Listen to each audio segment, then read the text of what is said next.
मन को समझना और समझाना कभी आसान नहीं रहा, ना साधारण इंसान के लिए और ना ही बड़े बड़े ऋषि मुनियों के लिए।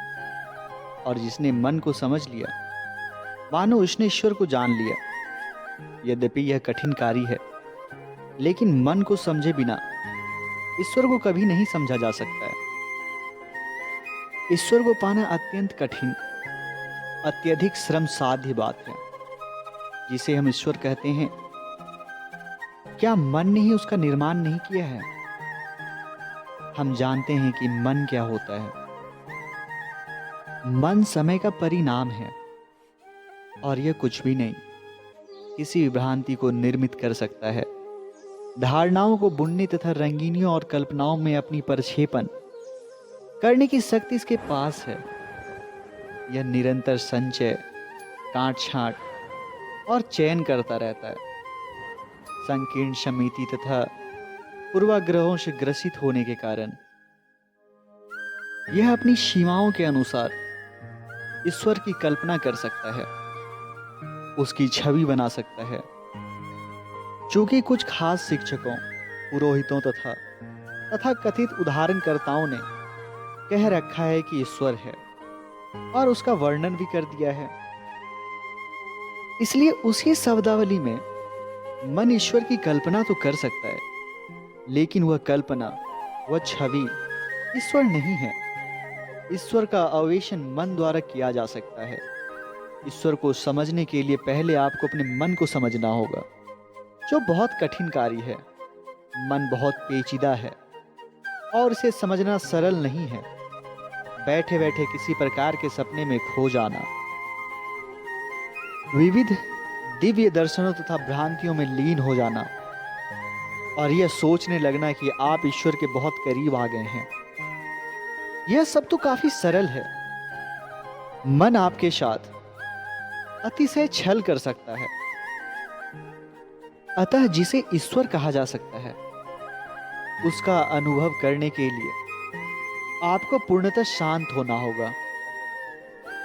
और क्या आपको यह मालूम नहीं है यह कितना अधिक कठिन है?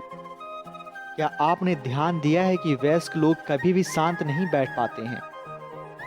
वे किस तरह बेचैन रहते हैं, पैर की उंगलियां हिलाते रहते हैं, हाथों को डुलाते रहते हैं। शारीरिक रूप से निश्चल बैठ पाना कितना दुस्साध्य है। मन का निश्चल होना तो और भी ज्यादा मुश्किल है। आप किसी गुरु का अनुगमन कर सकते हैं और अपने मन को शांत होने के लिए बाध्य कर सकते हैं, पर आपका मन वस्तुतः शांत नहीं होता है। यह अब भी बेचैन रहता है, जैसे कि किसी बच्चे को कोने में खड़ा कर दिया गया हो, बिना किसी जोर जबरदस्ती के। पूर्णतः मौन होना मन की एक महान कला है। केवल तभी उसकी अनुभूति हो पाने की संभावना होती है, जिसे ईश्वर कहा जा सकता है। जब मन ज्ञात से पूरी तरह मुक्त होता है, तभी आप अस्पष्टता, सच्चाई और यथार्थ अनुभव के साथ पता लगा सकते हैं कि ईश्वर है अथवा या नहीं। यह निश्चित है कि ऐसा कुछ जिसे ईश्वर अथवा सत्य कहा जा सके, वह पूर्णतः नवीन होता है, आपकी पहचान के दायरे में नहीं होता। और यदि वह मन ज्ञान से, अनुभव से, विचार से संचित किए हुए सद्गुणों को इस तरह से जानने की कोशिश करता है, तो वह ज्ञात के क्षेत्र में रहते हुए अज्ञात को ग्रहण करने की चेष्टा कर रहा होता है, जो संभव ही नहीं है। मन मात्र यही कर सकता है कि इस बात की जांच करें कि स्वयं को ज्ञात से मुक्त करना संभव है अथवा नहीं। ज्ञात से मुक्त होना अतीत के सारे प्रभावों को, परंपरा के सारे भार से मुक्त हो जाता है। मन अपने आप में ज्ञान की ही उपज है। इसे समय द्वारा यह मैं और यह मैं नहीं के रूप में गढ़ा गया है। जो दैत्य का ही द्वंद्व ही है।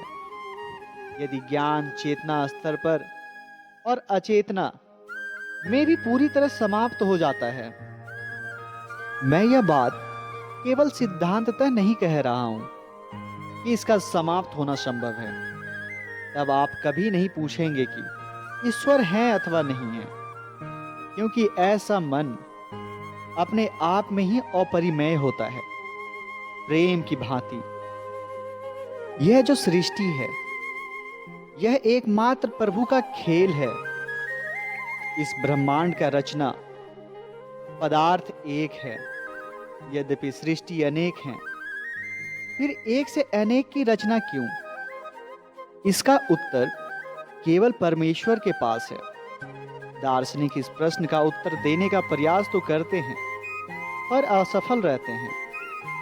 हालांकि इस प्रश्न पर भक्त का दृष्टिकोण अलग है। भक्त भगवान के मन में प्रवेश करता है, अपने मन को परम सत्ता के साथ मिलाता है और भगवान के मन के कुछ रहस्यों को जान जाता है। इसलिए वह कहता है, भगवान सर्वोपरि हैं। वह उसकी महिमा गाता है और उसके कार्य का बचाव करता है। इसलिए भगवान कहते हैं, मेरे भक्त मुझसे भी महान हैं। भक्त अपने भगवान के बचाव में कहता है, सृष्टि से पहले मेरे भगवान बिल्कुल अकेले थे। अगर कोई व्यक्ति किसी बड़े खाली घर में अकेला हो तो वह पागल हो जाता है। सृष्टि से पहले भगवान बेचैन थे, इसलिए सृजन एक मजबूरी थी। उन्होंने स्वयं को बहुगणित करके सभी रूपों की रचना की है।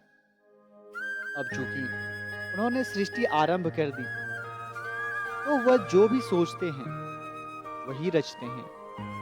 यदि हम उनके ही रूप हैं और उनकी रचना में थोड़ी सी भी बेचैनी महसूस करते हैं, तो हम धन्य हैं, क्योंकि हम अपने भगवान को पूर्ण अकेलेपन की बेचैनी से बचा रहे हैं।